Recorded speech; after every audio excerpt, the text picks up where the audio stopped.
কারাগারে তাকে মৃত্যুর মুখে ফেলে দেওয়া হয়েছিল, স্লো পয়জন করা হয়েছিল। আজকে আমাদের নেত্রী বেগম খালেদা জিয়া আজকে মৃত্যুর সাথে বান্ধা উঠছে।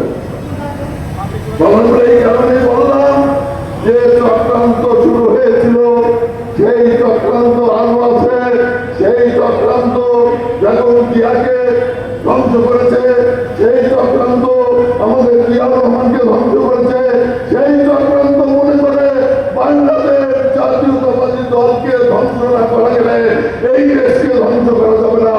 বাংলাদেশ জাতীয়তাবাদী দলের নেতা তারেক রহমানকে ধ্বংস না করলে এই দেশকে ধ্বংস করা যাবে না। কাজেই আজকে ষড়যন্ত্র কিন্তু থেমে নাই, ষড়যন্ত্র শুরু হয়েছে ৭১ সাল থেকে। সেই ষড়যন্ত্র এখন আছে। সেই ষড়যন্ত্রের বিরুদ্ধে আজকে আপনাদের কাছে একটি কথা বলতে চাই। প্রিয় বন্ধু আমার, আজকে যদি এই দেশকে রক্ষা করতে চান, এই দেশকে যদি আজকে গড়ে তুলতে চান, এই দেশকে যদি আজকে সামনের দিকে এগিয়ে যেতে চান, তবে সমস্ত ষড়যন্ত্রের বিরুদ্ধে সকলকে ঐক্যবদ্ধভাবে লড়াই করতে হবে। ঐক্যবদ্ধভাবে আপনারা যদি লড়াই করতে পারেন, আমরা যদি লড়াই করতে পারি, ঐক্যবদ্ধ আন্দোলনের মধ্য দিয়ে এই ষড়যন্ত্র নির্মূল হয়ে বঙ্গোপসাগরে নিক্ষিপ্ত হবে।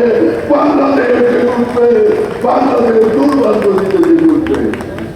তাদের ষড়যন্ত্রকে মোকাবেলা করতে হলে আগামী নির্বাচন ধ্বংস করার ষড়যন্ত্র হচ্ছে, আগামী নির্বাচনকে ধ্বংস করার ষড়যন্ত্র হচ্ছে। সেই ষড়যন্ত্র মোকাবেলা করে নির্বাচনকে সঠিক হাতে প্রবাহিত করার একমাত্র দায়িত্ব কার? আপনাদের, আমাদের সকলে। আমরা যদি সেটা করতে পারি, আপনাদের কাছে কথা দিতে পারি, ইনশাল্লাহ ঐক্যবদ্ধতার মধ্য দিয়ে সমস্ত ষড়যন্ত্র নির্মূল করে বাংলাদেশের স্বাধীনতা, বাংলাদেশের সার্বভৌমত্বের পতাকাকে আমরা উত্তীর্ণ রাখবো, পতাকাকে আমরা উত্তীর্ণ তুলে ধরবো। আমার এই পর্যায়ে আমি আর কিছু বলতে চাই না। আমি বলতে চাই, আমার অনেক কথা ছিল, আমার অনেক কথা ছিল।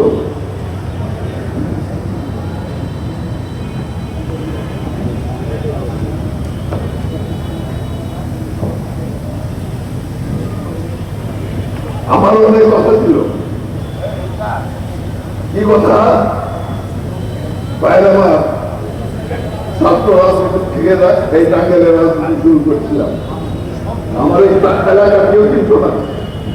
টাঙ্গাইলের মাটি, টাঙ্গাইলের অলিগলি, টাঙ্গাইলের মানুষ আমাকে ভালোবেসেছিলেন, টাঙ্গাইলের মানুষ আমাকে পথ দেখিয়েছিলেন, টাঙ্গাইলের মানুষ আমাকে সামনের দিকে নিয়ে গিয়েছিলেন। আমি বিশ্বাস করি সেই টাঙ্গাইলের মানুষ এখনো জীবিত আছে। তারা অবশ্যই আমাদের সাথে থাকবেন, আমাদের সাথে কাজ করবেন, আমাদের সাথে ঐক্যবদ্ধভাবে লড়াই করবেন। এইটা আমি আপনাদের কাছে আবেদন করলাম। প্রিয় বন্ধুরা আমার, আরেকটি কথা বলতে চাই।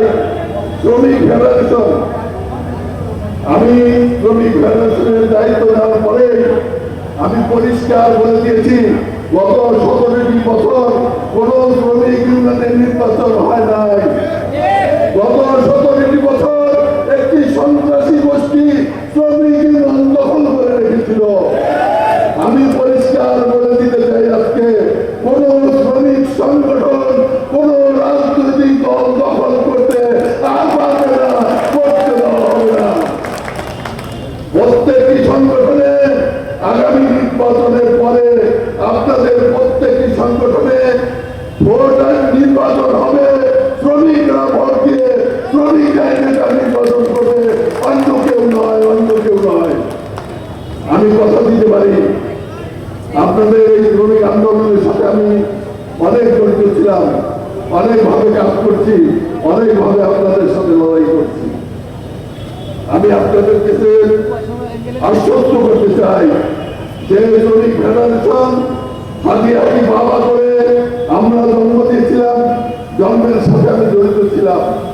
প্রিয় বন্ধুগণ, বিএনপির সাধারণ সম্পাদক ছিলাম বিদায় শ্রমিক সংগঠনে আমি কোনো পদে যাই নাই, কিন্তু তিল তিল করে